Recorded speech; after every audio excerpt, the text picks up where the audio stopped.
नमस्कार, आज के स्वास्थ्य और शारीरिक शिक्षा के ऑनलाइन प्रशिक्षण कार्यक्रम में आपका हार्दिक स्वागत है। आज हम वार्मिंग अप के बारे में चर्चा करेंगे। वार्मिंग अप क्या है, वार्मिंग अप करने के तरीके क्या हैं, वार्मिंग अप कर के क्या-क्या फ़ायदे हैं। तो शुरू करते हैं। वार्मिंग अप क्या है या वार्म अप क्या है। वार्म अप जो है ये एक्सरसाइज से पहले की जाने वाली क्रिया है। जब भी हम कोई एक्टिविटी, फिजिकल एक्टिविटी में पार्टिसिपेट करते हैं, चाहे स्पोर्ट्स हो, डांसिंग या कोई भी हो, तो सबसे पहले हम अपनी मसल्स को तैयार करने के लिए, उस एक्सरसाइज को करने के लिए सबसे पहले हम ये क्रिया करते हैं, वार्मिंग अप की क्रिया करते हैं, जो हमारे शरीर को क्या करता है, व्यायाम या कोई भी एक्टिविटी करने से पहले गर्म करती है, हमारी मांसपेशियों को एक्टिव बनाती है। इसके करने से क्या होता है, ये हमारे शरीर में लचीलापन पैदा करती है। वार्मिंग अप क्रिया है, मांसपेशियों को एक्टिव करती है कोई भी एक्टिविटी करने के लिए। और चाहे एथलीट हो, गायक हो, अभिनेता हो या अन्य लोग हों, अपनी मांसपेशियों को तनाव देने के पहले गर्म करते हैं। मतलब कोई भी एक्टिविटी करने के पहले कोई भी हो तो वो अपनी क्या करता है, वार्म अप की क्रिया करता है, जिससे कि उसकी मसल्स, बॉडी की जहाँ जो भी मसल्स वो यूज करने वाला है, जिस ऑर्गन्स की, जिस अंग की वो मसल्स यूज होने वाली है उसमें, या पूरी बॉडी की मसल्स यूज होने वाली है, तो वो एक्टिव हो जाए, उनका कोऑर्डिनेशन अच्छा हो जाए। अब इसके बाद हम वार्मिंग अप के क्या क्या तरीके हो सकते हैं, इसके बारे में हम जानते हैं। वार्मिंग अप करने के कई तरीके होते हैं। सबसे पहला होता है जॉगिंग। जॉगिंग क्या होता है कि किसी भी खेल को खेलने से पहले या एक्सरसाइज करने से पहले खिलाड़ी धीरे धीरे 500-600 मीटर तक दौड़ लगा सकते हैं। इससे क्या होता है, मांसपेशियां गर्म हो जाती हैं और खिलाड़ी की सारी मसल्स एक्टिव हो जाती हैं और खिलाड़ी तरोताज़ा महसूस करता है। सेकंड आता है स्ट्राइडिंग। स्ट्राइडिंग का मतलब होता है लंबे कदम।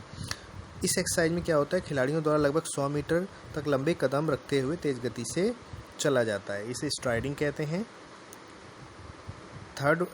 तीसरा है वो है स्ट्रेचिंग एक्सरसाइज। जितनी भी स्ट्रेचिंग एक्सरसाइजेस हैं, मतलब खिंचाव वाले जितने व्यायाम हैं, जैसे हाथ पैरों को आगे घुमाना, बॉडी को पीछे झुकाना या दाएं बाएं झुकाना, ये सब स्ट्रेचिंग एक्सरसाइजेस में आती हैं और ये शरीर को लचीला बनाता है, जिससे चोट लगने की संभावना कम हो जाती है।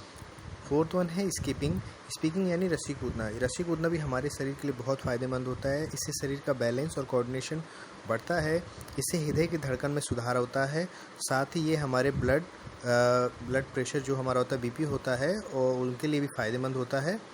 ज़्यादातर रनर्स अपनी ट्रेनिंग में स्किपिंग का ही उपयोग करते हैं। नेक्स्ट है हमारा स्प्रिंट वर्कआउट। स्प्रिंट वर्कआउट से मतलब है हमारा कि इसमें क्या होता है, इसे एथलीट वर्कआउट भी कहा जाता है। इसमें एक्सरसाइज से पहले 20-25 सेकेंड तक तेज़ी से दौड़ लगाई जाती है, फिर 10 से 15 सेकंड तक चला जाता है और फिर तेज़ी से दौड़ा जाता है। यह पैटर्न अपनी क्षमता के अनुसार कोई भी एथलीट या कोई भी व्यक्ति 5 से 10 मिनट तक दोहरा सकता है। इससे शरीर फिट रहता है। ये हो गए मतलब हमारे वार्मिंग अप या वार्म अप करने के तरीके। अब हम जानते हैं कि वार्मिंग अप या वार्म अप करने के क्या क्या फ़ायदे हैं। सबसे पहला फ़ायदा जो है, चिंता और तनाव को घटाता है।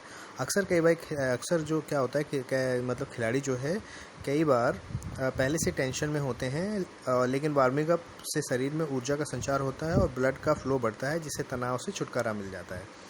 ठीक है, और वो इंजरी, उसको जो टेंशन के कारण जो उसकी एक मतलब परफॉर्मेंस है वो जो मतलब ख़राब हो सकती थी, वो उससे वो दूर हो जाता है।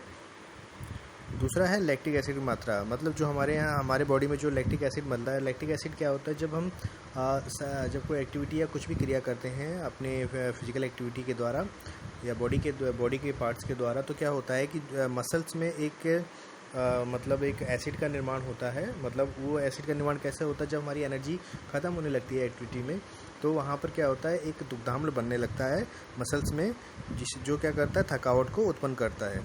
ठीक है, तो उसे लैक्टिक एसिड कहते हैं। उसमें क्या होता है, जब हम वार्मिंग अप करते हैं, तो जब हम एक्सरसाइज करने के लिए एक्सरसाइज से पहले वार्मिंग अप करते हैं, तो वो हमारी बॉडी को तैयार कर देता है एक्सरसाइज करने के लिए, जिससे जो हमारा लैक्टिक एसिड का एक्यूमुलेशन है वो कम हो जाता है। इससे क्या होता है, लैक्टिक एसिड घटने से थकान के दौरान हाथ पैरों में दर्द नहीं होता। और नेक्स्ट जो फ़ायदा है वो है चोट का खतरा कम होता है। वार्म अप के बाद मांसपेशियाँ जो है ढीली हो जाती हैं और इसमें जकड़न कम हो जाती है, जिससे चोट लगने की संभावना घट जाती। मैंने पहले ही बताया था कि जब हम वार्म अप करते हैं तो वो हमारी जो मसल्स हैं वो एक्टिव हो जाती हैं, उनका कोऑर्डिनेशन बढ़िया हो जाता है, उनमें जो जकड़न है, कॉन्ट्रैक्शन है, वो जो कॉन्ट्रैक्शन है वो क्या होता है, बढ़ जाता है, उनकी जकड़न कम हो जाती है। इससे क्या है, चोट लगने की संभावना ख़त्म हो जाती है। इस वार्मिंग अप के टॉपिक को मैं आपको एक स्लाइड प्रेजेंटेशन के माध्यम से भी साथ में शो करूँगा। तो होप सो आपको आज की ये कक्षा अच्छी लगी हो। Thank you.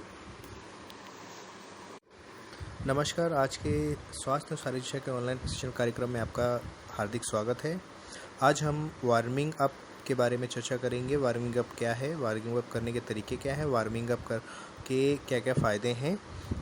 तो शुरू करते हैं। वार्मिंग अप क्या है या वार्म अप क्या है। वार्म अप जो है ये एक्सरसाइज से पहले की जाने वाली एक क्रिया है। जब भी हम कोई एक्टिविटी, फिजिकल एक्टिविटी पार्टिसिपेट करते हैं, चाहे स्पोर्ट्स हो, डांसिंग या कोई भी हो, तो सबसे पहले हम अपनी मसल्स को तैयार करने के लिए, उस एक्सरसाइज को करने के लिए सबसे पहले हम ये क्रिया करते हैं, वार्मिंग अप की क्रिया करते हैं, जो हमारे शरीर को क्या करता है, व्यायाम या कोई भी एक्टिविटी करने से पहले गर्म करती है, हमारी मांसपेशियों को एक्टिव बनाती है। इसके करने से क्या होता है, ये हमारे शरीर में लचीलापन पैदा करती है। जो वार्मिंग अप क्रिया है मांसपेशियों को एक्टिव करती है कोई भी एक्टिविटी करने के लिए। और चाहे एथलीट हो, गायक हो, अभिनेता हो या अन्य लोग हों, अपनी मांसपेशियों को तनाव देने के पहले गर्म करते हैं। मतलब कोई भी एक्टिविटी करने के पहले कोई भी हो तो वो अपनी क्या करता है, वार्म अप की क्रिया करता